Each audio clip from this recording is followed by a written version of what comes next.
Olá, nós somos o Grupo 6 e iremos apresentar o terceiro trabalho de computação aplicada à engenharia de produção 2. Iremos falar sobre o assunto algoritmo FP-Graph. O grupo é composto pela Bruna Bandeira Fassarella, pelo Felipe Martins Heuler e por mim, Gustavo Sisconeto Prudêncio. A mineração de dados é a etapa do processo de descoberta de conhecimento na qual um algoritmo é aplicado sobre os dados, a fim de descobrir algum padrão. Normalmente, as técnicas de mineração tratam uma única tabela, porém o melhor é buscar padrões que envolvam múltiplas tabelas relacionadas, haja vista que para analisar a relação que existe entre os dados de uma entidade presentes em uma tabela e os dados dessa mesma entidade presentes na outra tabela, pelo fato de que muitas das vezes o mesmo dado está presente em duas tabelas, fazendo com que seja necessário obter uma relação entre essas duas tabelas ou três tabelas onde tem esse dado. Dependendo do tipo de relacionamento existente entre as tabelas, não basta aplicar o algoritmo na tabela resultante da junção dessas. Isso porque essa tabela pode ter duplicação de valores, que interferem no processo da análise do padrão gerado. Como eu expliquei anteriormente, pode ser que o mesmo objeto possa estar presente em várias tabelas, obtendo assim uma duplicação de valores. Nessa abordagem, foi desenvolvido o algoritmo FP-Graph. O algoritmo FP-Graph é uma alternativa para encontrar o conjunto de itens frequentes, baseando-se numa estrutura de dados mais eficiente e compacta no formato de uma árvore chamada FP-Tree. Essa FP-Tree é construída para que não seja necessário varrer a base de dados inúmeras vezes, o que possibilita uma melhor eficiência na geração de padrões, diminuindo principalmente o tempo de execução do programa. Para a explicação do funcionamento da técnica, iremos usar a seguinte tabela como referência, sendo essa referente a 5 transações hipotéticas possuindo 11 diferentes tipos de produtos, nomeados por algumas letras do alfabeto, por exemplo, A, O, E, K, M, N e por assim diante. O primeiro passo desse algoritmo é calcular a frequência individual de cada produto, ou seja, quantas vezes esse produto aparece nas 5 transações. Por exemplo, o item A, podemos perceber que ele só aparece somente na transação 3, porém, portanto, sua frequência será 1. O item C, ele aparece 2 vezes, tanto na transação 4 como na 5, portanto, sua frequência será 2, e assim em diante com todos os itens. O segundo passo é construir uma nova tabela de frequência somente com os itens que possuem um suporte maior ou igual ao suporte mínimo pré-definido. Nesse exemplo, iremos considerar um suporte mínimo igual a 3 e uma confiança igual a 4. Com isso, obtemos a seguinte tabela. Vale a pena ressaltar que, nesse passo, a tabela deve estar em ordem decrescente de frequência, ou seja, do maior para o menor. E após fazendo esse segundo passo, ou seja, eliminando aqueles itens que possuem uma frequência menor do que o suporte mínimo e ordenando a tabela na ordem decrescente, obteremos essa tabela. Em ordem o K, E, M, O, Y com suas respectivas frequências. No terceiro passo, deve ser feita a ordenação de cada transação respeitando a frequência dos itens. Além disso, deve-se eliminar os itens com frequência abaixo do suporte mínimo. Nesse passo, iremos reordenar a segunda coluna da tabela, de forma que os itens nas transações fiquem de ordem decrescente de suas frequências e aqueles que foram eliminados também sejam eliminados da transação. Com isso, podemos perceber que, por exemplo, na transação 1, os itens que serão eliminados serão o N, o N, somente o N, e ordenando de forma decrescente de acordo com as frequências, a ordem da transação ficará K, E, M, O, Y, e assim será feito com todas as outras transações. No quarto passo, iremos começar a construir definitivamente a FP-Tree. Na letra A desse quarto passo, iremos inserir o conjunto K, M, O, Y, que é a primeira transação.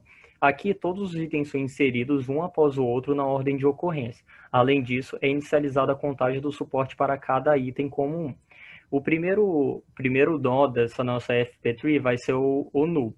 E depois vamos criar um ramo dessa árvore para a primeira transação, em ordem como foi dito anteriormente, seguindo a ordem Q, E, M, O, Y, inicializando o seu suporte como 1, pelo fato de que é a primeira vez que passamos nesse nó em cada item. Na letra B, iremos inserir o conjunto K, E, O, Y. Até a inserção dos elementos K e E, a única coisa a ser feita é aumentar o suporte 1. Contudo, não existe uma ligação direta entre o nó E e o O, portanto, deve-se criar um novo nó para o item O e o mesmo ser inicializado com suporte 1. E o mesmo é feito para o item Y, seguindo o caminho da transação.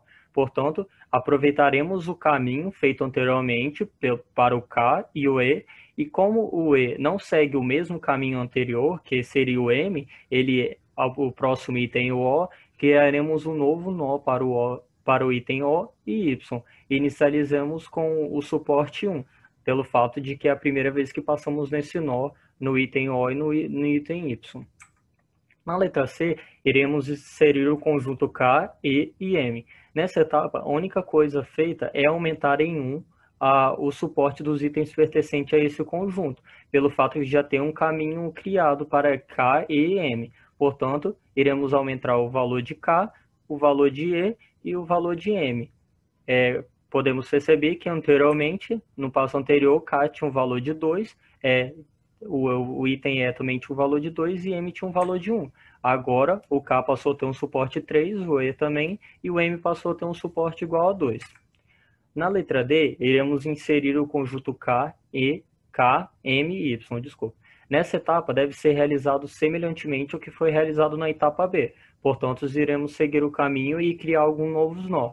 O K, aproveitaremos o nó K e aumentaremos o seu suporte 1, mas depois iremos criar um nó para M, para um novo M. Inicializamos com o suporte 1 e logo em seguida criamos um novo nó para Y, também com o valor 1, pelo fato de que é a primeira vez que passamos nesse nó no item Y. E na letra E, iremos inserir o conjunto K e O. Aqui simplesmente é feita a contagem dos suportes, pelo fato de aproveitaremos o caminho já criado. Portanto, K, E e O, aumentando o suporte de cada um em 1. No quinto passo, devemos calcular a base condicional de padrão. Essa base é composta pelas transações que possuem o item mencionado na primeira coluna da tabela. Vale a pena dizer que nesse passo, os itens serão organizados em ordem crescente de sua frequência, e não mais na ordem decrescente. Portanto, só para melhor entendimento dessa tabela, de como foi construída essa tabela, que eu coloquei essas duas imagens. Vamos lá, para a tabela. Os itens foram ordenados de forma crescente, de acordo com suas frequências, e na coluna Conditional Frequent Pattern Tree, iremos ordenar as transações que estão presentes com o Y. Podemos perceber que o item Y está presente na transação 1, na transação 2 e na transação 4. Por isso colocamos as transações em parênteses, para um melhor entendimento. Aqui, na segunda coluna, iremos reescrever a transação, só que no lugar do item da primeira coluna, iremos colocar o número do suporte do nó referente ao item da primeira coluna. Vamos lá. Na transação 1, a ordem é K, E, M, O, Y. No item Y, o seu suporte é 1, portanto colocaremos 1 aqui. Na transação 2, a ordem é K, E, O e Y. Novamente, o valor do suporte de Y é 1, portanto colocaremos 1 aqui. E por fim, na transação 4, a ordem é K, M, Y. Novamente, o valor do suporte do Y é 1. Portanto, a primeira linha dessa tabela está concluída. E assim faremos para todas as outras linhas, igualmente o que foi feito na primeira linha da tabela. Na segunda linha, desculpa, sem contar com o cabeçalho, a primeira linha. No sexto passo, devemos calcular a terceira coluna da tabela, a árvore de padrões frequentes condicionais. Essa coluna deve ser criada pegando o conjunto de elementos comuns na segunda coluna da tabela e posteriormente somar o suporte de cada elemento do conjunto. Vamos lá. Na linha do item Y, os elementos que estão semelhantes nas três transações é somente o elemento K. Portanto, na terceira coluna, colocaremos K em um suporte de 3. Por que o suporte de 3? Porque é a soma de todos os suportes das três transações. 1 mais 1 mais 1, ou seja, igual a 3. No item O, faremos a mesma coisa. Quais elementos estão semelhantes nas duas transações? Somente os elementos K e E. Portanto, na terceira coluna, K e E com o suporte de 3, porque 1 mais 2 é igual a 3. Portanto, faremos novamente os mesmos passos a passos para as outras linhas e obteremos essa tabela. No sétimo passo, é feita a combinação dos itens da primeira coluna com os dados da árvore de padrões frequentes condicionais. Vamos lá. Na linha do item Y, temos um K igual a 3 e faremos a combinação do K com o Y, portanto, K, Y igual a 3, porque o suporte é 3. Na linha do item O, faremos faremos a combinação de K e E com o item O, portanto, K com O, com suporte igual a 3, E com O, com suporte igual a 3, e EKO com suporte também de 3, e assim é feito para as outras linhas também. No oitavo e último passo, devemos fazer a criação das regras de associação. Para cada linha, dois tipos de associação serão criadas, por exemplo. Na primeira linha, as regras obtidas poderão ser tanto K gerando Y, como Y gerando K. A regra válida será aquela que tiver uma maior confiança. Vamos lá. Essas duas imagens é só para um melhor entendimento. Vamos lá. Possíveis regras de suas confianças. Na primeira linha, obteremos duas regras de associação, como dito anteriormente. Tanto K gerando Y, como Y gerando K. Vamos para, primeiramente, calcular a confiança de K gerando Y. A sua confiança será de 3/5, ou igual a 0,6. Por que 3/5?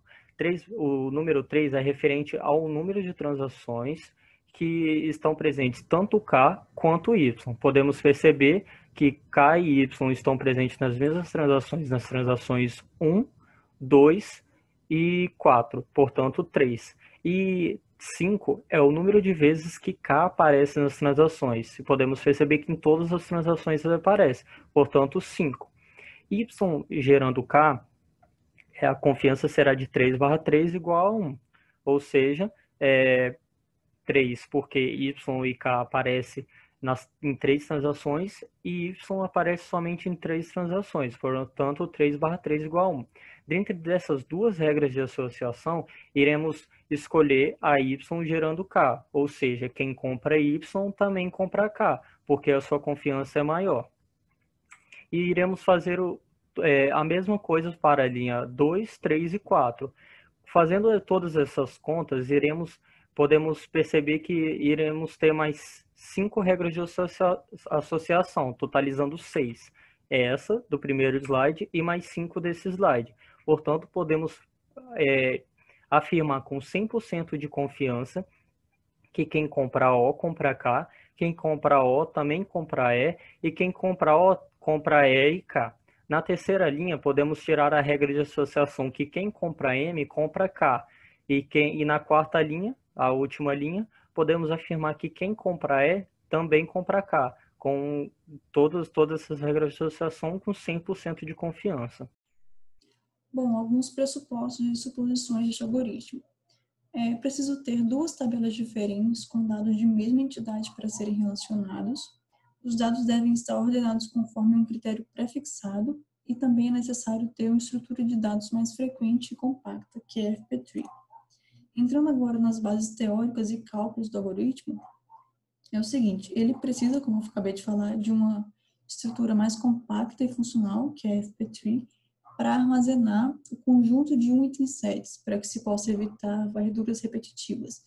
Primeiramente, então, o algoritmo gera o conjunto dos item sets frequentes e o armazenamento desse conjunto é na FP-Tree, por isso que a gente tem que ter essa árvore, né? Se várias transações possuírem o mesmo conjunto, eles podem ser agrupados em um só nó. Para criar regras de associação, primeiro deve-se verificar quais transações possuem itens frequentes, e essa comparação se torna muito mais fácil se os itens já estiverem ordenados de acordo com o trabalho com um critério pré-estabelecido. Depois, então, da ordenação, se dois itens possuírem o mesmo prefixo, este pode ser armazenado em apenas uma estrutura da árvore. A FP-Tree é dada pelo seguinte algoritmo, né, que a gente está vendo aqui, e daqui a pouco eu vou passar passo a passo dele com vocês. Só que olhando então aqui na entrada dos dados, você entra com o banco de dados D e o suporte mínimo em SUP, e a saída do dado o dado de saída vai ser a FP-Tree-T aqui embaixo. A FP-Tree é composta por um nó raiz, inicializada com um null, todas as árvores começam com um null, um conjunto de nós com os itens sets frequentes, uma tabela header que facilita bastante o acesso à árvore. Cada nó da árvore possui três campos, que são o item representado, o item name, um contador com o número de vezes que o item aparece em transações, que é o count, um ponteiro node link, que aponta para o próximo nó, cujo item name seja o mesmo. Vamos ver então o passo a passo desse algoritmo. O primeiro passo, então, ele vai varrer todo o banco de dados, depois vai determinar o conjunto de itens sets frequentes F e juntamente com o seu suporte.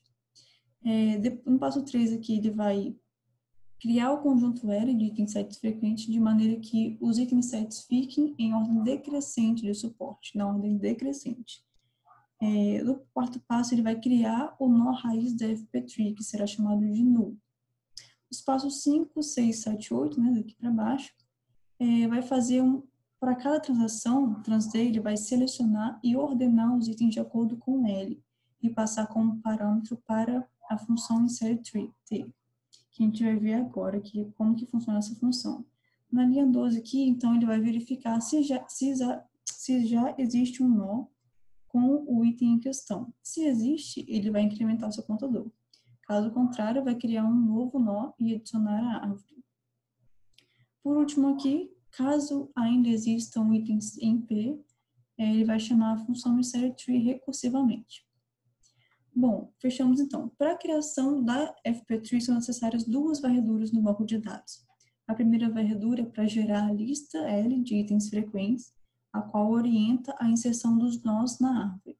A segunda varredura, ele vai fazer a primeira varredura, na segunda ele volta, faz de novo, e isso serve para que cada transação seja ordenada de acordo com L.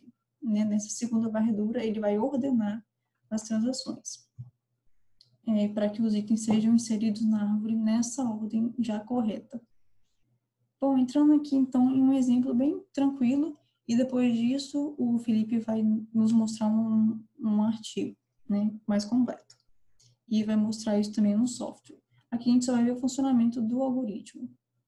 Temos aqui o ID da transação e os itens pão, leite, manteiga, de cada transação aqui.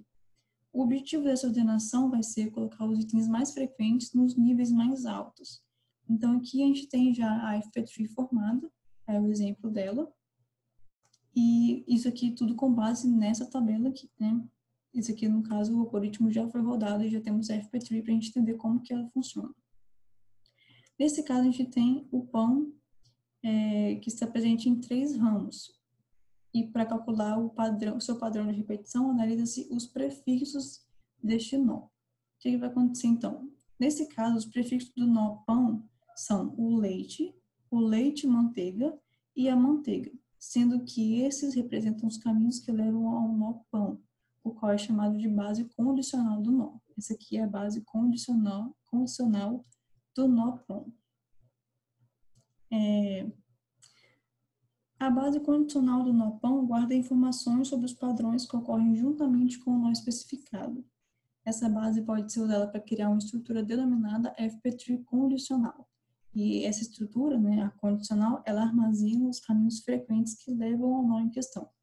A figura 4 aqui nos mostra, então, a estrutura FP-Tree condicional que foi criada a partir da base condicional do nó pão. Essa figura aqui, como vocês podem ver, é a mesma dessa aqui. Ela é a nossa FP-Tree condicional. Agora, então, ela vai construída a partir desse algoritmo, que a gente vai ver agora o passo a passo dele bem rapidamente. No passo 1, ele vai verificar se a estrutura FP-Tree possui um único ramo. Caso possua, ele vai combinar os nós e gerar padrões, cujo suporte é igual ao mínimo suporte dos nós envolvidos. Caso não possua, ele vai construir a base e a FP condicional de cada item set frequente. Aqui nas linhas 7 e 8, ele vai chamar recursivamente o método FPGroup, que é o nosso tema, né? Na figura 6, nota-se que a partir do 1 item set pão, são gerados 3 novos padrões frequentes: manteiga-pão, leite-manteiga-pão e leite-pão. A gente vai ver aqui agora como foi formado cada um deles. O passo a passo, então, é: primeiro, é encontrado o padrão pão e sua FP condicional é criada. Beleza? A gente fez isso aqui lá no início. No segundo passo, o algoritmo retorna ao passo 4 dessa tabela aqui para fazer a mineração de cada item, pois ela tem mais de um ramo. Note que é gerado o item set leite-pão da combinação leite com o padrão pão, encontrado anteriormente. Como a FP condicional tree leite-pão é vazia, o algoritmo retorna para minerar o próximo item da tabela tree pão. O terceiro passo, então, vai ser minerar o item manteiga, que gera inicialmente o item set manteiga-pão. A FP manteiga-pão é gerada e possui apenas um ramo, que a gente pode ver aqui. Nessa árvore, pode-se obter o padrão leite-manteiga-pão e a mineração de pão finalizada, então. Nessa tabela 2 são mostradas as bases condicionais e as FP condicionais geradas pelo algoritmo de cada item, que a gente pode ver aqui como a gente viu lá na figura, agora está em forma de tabela. Já na tabela 3 são mostrados os padrões frequentes gerados pelo algoritmo juntamente com o grau que o gerou. Né? Tudo que estava naquela figura que a gente viu está aqui nessa tabela também. E esse é o resultado desse exemplo que a gente viu. Falando um pouquinho agora da base de dados que nós usamos, o título é Dataset for a priori and FP-Growth Algorithm, ou seja, é uma base de dados para os algoritmos de a priori e FP-Growth, que são dois algoritmos de regras de associação. Os dados dessa nossa base, eles eram referentes às compras de um mercado ao longo de um tempo. Então, são dados com os nomes dos produtos comprados em cada transação. Aqui nós temos o link do Kaggle, onde nós pegamos essa base de dados. Falando um pouco agora sobre o software que nós usamos para poder rodar o algoritmo, nós usamos o Weka. Ele necessita que a base esteja seguindo dois requisitos para que o FPGroup funcione. O primeiro requisito é a base de dados esteja no formato ARFF, que é um formato de arquivo padrão para tarefas de mineração no Weka. Então, a base de dados não pode estar em CSV, em doc, ela tem que estar em ARFF. E o segundo requisito é todos os dados estejam binarizados. O que é isso? Escritos de uma forma que mostre que o produto foi comprado ou não, cada produto por vez. Eu vou mostrar isso um pouquinho melhor no slide posterior. Falando uma justificativa agora, com todos esses requisitos, não foi possível encontrar no Kaggle uma base de dados que atendesse eles. Haja vista que o FPGroup não é um algoritmo tão usado como a priori, que é outro algoritmo de regra de associação. E com isso, o FPGroup não possui tantas bases de dados seguindo os requisitos para o algoritmo ser aplicado. Ou seja, lá no Kaggle nós não possuímos bases de dados seguindo essas regras, esses requisitos. E não dá para poder trocar toda essa base de dados para esses requisitos, porque a base tem milhares de transações. A solução que eu encontrei, então, foi reproduzir um recorte dessa base de dados que nós achamos lá no Kaggle, porém que atendesse aos requisitos para rodar o algoritmo.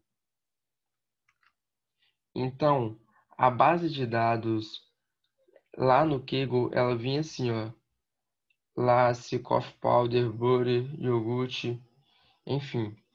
Cada linha dessa mostra uma transação individual e está separado por vírgula cada produto que foi comprado.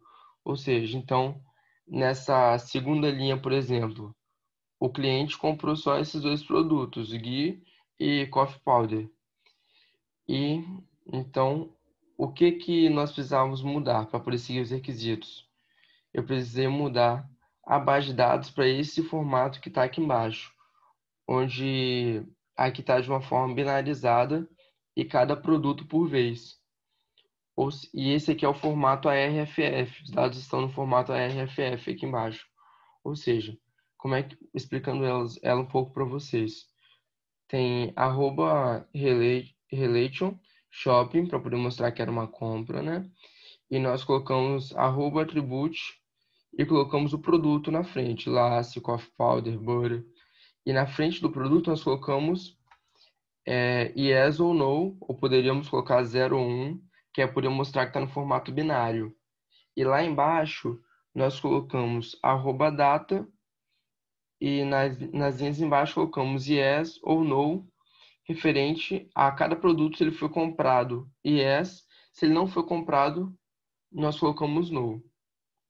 Assim está seguindo o formato ARFF e os dados são binarizados. Consoante a isso, então, eu criei essa base de dados aleatória, né, hipotética, porém norteada pelos produtos da base de dados escolhidos no Kaggle para a gente rodar o algoritmo. Eu determinei confiança mínima como 0.6 e suporte mínimo como 0.1. Com isso, nós obtemos 14 regras de associação. Eu listei aqui as 10 primeiras e vou explicar as 2 primeiras para vocês. Aqui na primeira, então, aqui, ó, nós temos coffee powder no, lace no, em 4 vezes. Em 4 compras, 4 transações, a pessoa não comprou o coffee powder nem comprou o lace. E isso associou com o quê? Com 4 compras também que ele não comprou o Gui. Ou seja, geralmente quando ele não compra o coffee powder e o lace, ele não vai comprar o Gui. Isso aconteceu quantas vezes? 4 vezes que ele comprou o coffee powder e o lace, também 4 vezes que ele não comprou o Gui. Então, o nível de confiança dessa associação é qual? Confiança é 1. Agora na linha 2. Gui no, X no, 7 vezes. Coffee powder no, 6 vezes. Ou seja, em 7 ocasiões, ele não comprou o Gui, não comprou o cheese e dessas 7 ocasiões, em 6 delas, ele não comprou o coffee powder.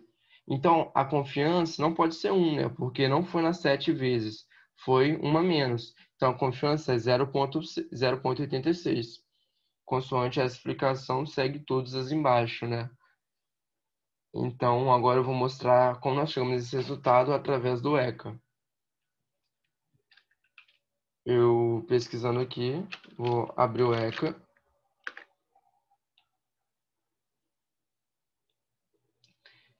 Aqui eu posso vir em Explorer para poder abrir os meus arquivos. Aí, na real, abriu aqui primeiro uma janela do ECA. E agora eu vou vir em Open File para poder abrir os meus arquivos pessoais. Aqui eu estou na minha parte de documentos. E eu tenho aqui, ó, base de dados.arff, que é a minha base de dados que eu salvei. Eu abro. E aqui tem todos os produtos que está na base de dados.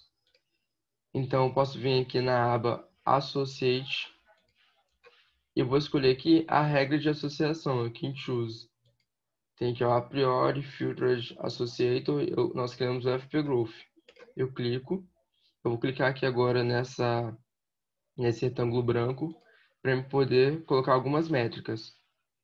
As principais delas, o limite mínimo do suporte está 0.1 e o tipo da minha métrica está de confiança, né? Então, a minha confiança mínima eu vou colocar 0.6. Vou dar um OK e vou startar o processo. Já rodou. Então, foi o que eu mostrei lá, estava lá no slide. Esse aqui é o recorte que eu botei lá no slide. Nós temos 14 regras.